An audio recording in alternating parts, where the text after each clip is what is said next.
भगवत गीता के नाम कुछ पल हर शाम चैनल में यह अनाम आवाज एक बार फिर आप सबों का स्वागत और अभिनंदन करती है। साथियों, आज के एपिसोड में आप सबों के बीच प्रस्तुत है भगवत गीता प्रथम अध्याय का 28वां, 29वां तथा 30वां श्लोक। अर्जुन उवाच दृष्ट्वेमं स्वजनं कृष्ण युयुत्सुं समीपस्थितं सीदन्ति मम गात्राणि मुखं च परिशुष्यति वेपथुश्च शरीरे मे रोमहर्षश्च जायते गाण्डीवं संस्तुते हस्तात् त्वक्चैव परिदह्यते न च शक्नोम्य अवस्थातुं भ्रमतीव च मे मनः। इन श्लोकों के अर्थ इस प्रकार हैं। अर्जुन ने कहा, हे कृष्ण, युद्ध भूमि में व्यूहबद्ध होकर इस प्रकार खड़े युद्ध की इच्छा रखने वाले इस स्वजन समुदाय को देखकर मेरे अंग शिथिल हुए जा रहे हैं। मेरा मुख सूखा जा रहा है तथा मेरे शरीर में कंप एवं रोमांच हो रहा है। मेरे हाथ गांडीव धनुष को संभाल नहीं पा रहे हैं और मेरे शरीर की त्वचा भी बहुत जल सी रही है। मेरा मन भ्रमित हो रहा है, इसलिए मैं खड़ा रहने में भी समर्थ नहीं हूं। साथियों, युद्ध भूमि में शत्रु पक्ष की ओर से अपने श्रेष्ठ जनों तथा अनेक सगे संबंधियों को युद्ध के लिए प्रस्तुत देखकर अर्जुन जिस मानसिक दुर्बलता से ग्रस्त हो गया है, जरा उस पर विचार कीजिए। दुर्योधन के छल प्रपंच भरी कुटिल चालों का शिकार होकर पांचों पांडव भाई 12 वर्ष तक वनवास में रहे। इसके बाद उन्हें 1 वर्ष अज्ञातवास में रहना पड़ा।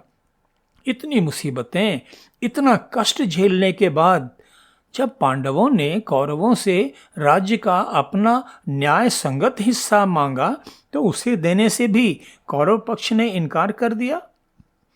मध्यस्थता करने वाले श्री कृष्ण ने यहाँ तक कहा कि पांडवों को जीवन निर्वाह के लिए केवल 5 गांव ही दे दिए जाएं, किंतु अन्यायी दुर्योधन ने इससे भी इनकार कर दिया और इस प्रकार अंततः युद्ध की स्थिति आ गई थी।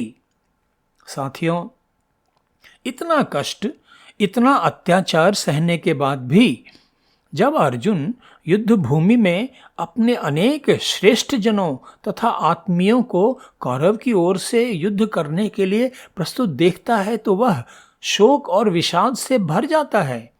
कितनी उदारता, कितनी सहृदयता, बड़ों के लिए कितना सम्मान है अर्जुन के हृदय में। यह तो अर्जुन के चरित्र की विशालता है, उसका बड़प्पन है। और साथियों, अर्जुन की मानसिक तथा शारीरिक स्थिति का यह सटीक वर्णन यह दर्शाता है कि श्रेष्ठ जनों तथा आत्मियों के लिए उसकी यह भावना केवल दिखावा नहीं है, यह उसकी नितांत आंतरिक स्थिति है। विचार करिए, कितने करुण भाव से अर्जुन श्री कृष्ण को अपनी स्थिति बता रहा है। वह कहता है कि युद्ध करने की इच्छा से एकत्रित अपने इन स्वजनों को देखकर मेरे सब अंग शिथिल हो रहे हैं, मेरा मुख सूखा जा रहा है, मेरा पूरा शरीर कांप रहा है, मुझे रोमांच हो रहा है। मैं इतना कमजोर महसूस कर रहा हूं कि मेरे हाथों में गांडीव धनुष को पकड़े रखने की भी शक्ति नहीं है और वह मेरे हाथ से छूटा जा रहा है। मेरी त्वचा मानो जल सी रही है, मेरे पांव कांप रहे हैं और मैं तो खड़ा भी नहीं रह पा रहा हूं। साथियों, अर्जुन की स्थिति का यह वर्णन दर्शाता है कि अपने गुरुजनों तथा आत्मीयों के लिए उसकी भावनाएं कितनी उदार हैं। उसका हृदय कितना कोमल है, कितना विशाल है। सचमुच अति हृदय विदारक है अर्जुन की विकलता का यह वर्णन। साथियों, आगे चलकर हम देखेंगे कि श्री कृष्ण किस प्रकार ज्ञान तथा उपदेश देकर अर्जुन को मानसिक उद्विग्नता की ऐसी स्थिति से उबारते हैं और उसे युद्ध रूपी अपने क्षत्रिय कर्तव्य का पालन करने के लिए प्रेरित करते हैं। आगे चलकर जब हम भगवद गीता के अन्य प्रसंगों को सुनेंगे और उन पर विचार करेंगे तो युद्ध आरंभ होने के पूर्व अर्जुन की इस मानसिक स्थिति को याद रखने से हम उन विचारों तथा उन नीतियों का महत्व तथा उनकी प्रासंगिकता को उचित तरीके से समझ पाएंगे। साथियों, अर्जुन की मानसिक स्थिति का यह वर्णन निश्चय ही हम में से अनेक भाइयों बहनों को अपने अपने जीवन संग्राम में उत्पन्न हुई ठीक ऐसी ही स्थिति की याद दिला रहा होगा।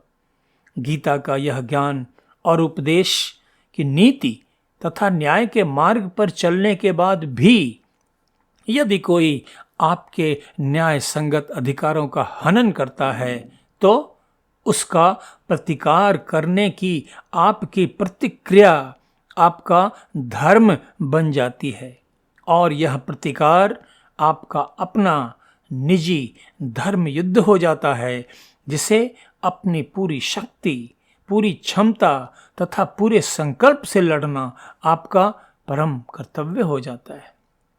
साथियों, इसी के साथ आज का यह एपिसोड यहीं समाप्त करते हैं। भगवद गीता प्रथम अध्याय के अगले 2 श्लोकों के साथ कल फिर आप सबों के बीच उपस्थित होऊंगा। धन्यवाद। नमस्कार।